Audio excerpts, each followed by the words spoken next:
ഇവിടെ ഒരു അച്ഛനും മകനും രാവിലെ പല്ല് തേക്കുന്നത് ഇരുവരുടെയും കാലുപയോഗിച്ചാണ്. അങ്ങോട്ടും ഇങ്ങോട്ടും പല്ല് തേച്ചു കൊടുക്കും. വിചിത്രമായ ഒരു രീതി.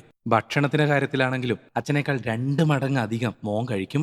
അങ്ങനെയിരിക്കെ ഒരു ദിവസം നമ്മുടെ മോൻ പഠിക്കുന്ന സ്കൂളിൽ ഒരു ജിം ടീച്ചർ ജോയിൻ ചെയ്തിരിക്കുകയാണ്. ആ പുള്ളിക്കാരനാവട്ടെ പീക്കിരി പിള്ളേരുടെ മുന്നിൽ മസിലൊക്കെ കാണിച്ച് ഷോ കളിച്ചുകൊണ്ടിരിക്കുകയാണ്. എല്ലാ പിള്ളമാരും അത് കണ്ട് തുള്ളിച്ചാടുമ്പോൾ നമ്മുടെ കൊച്ചിയർക്കം മാത്രം അത് കാര്യമായി ഗൗനിച്ചില്ല. അതോടെ ജിം മാഷക്ക് ഈഗോ അടിച്ചു. ഞാൻ ചെയ്യുന്നത് പോലെ നീയും ചെയ്ത് കാണിക്കാൻ നോക്കുമെന്നും പറഞ്ഞ് പുള്ളിക്കാരൻ വേഗത്തിൽ പുഷപ്പ് അടിക്കാൻ തുടങ്ങി. എന്നാൽ നമ്മുടെ പയ്യനാവട്ടെ ഒറ്റ വിരലിൽ പുഷപ്പ് അടിച്ച് എല്ലാരെയും ഞെട്ടിച്ചു.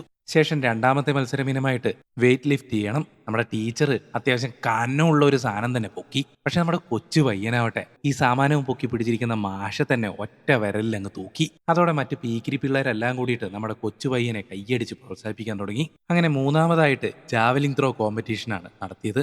ജിമ്മൻ ആദ്യം തന്നെ ജാവലിൻ തൂക്കിയെറിഞ്ഞു. പറന്നുകൊണ്ടിരിക്കുന്ന ഒരു പക്ഷി അതുകൊണ്ട് താഴെ വീണു. അടുത്തതായിട്ട് ആ പൊടിപ്പയ്യൻ ജാവലിൻ തൂക്കിയൊരൊറ്റയേറ്.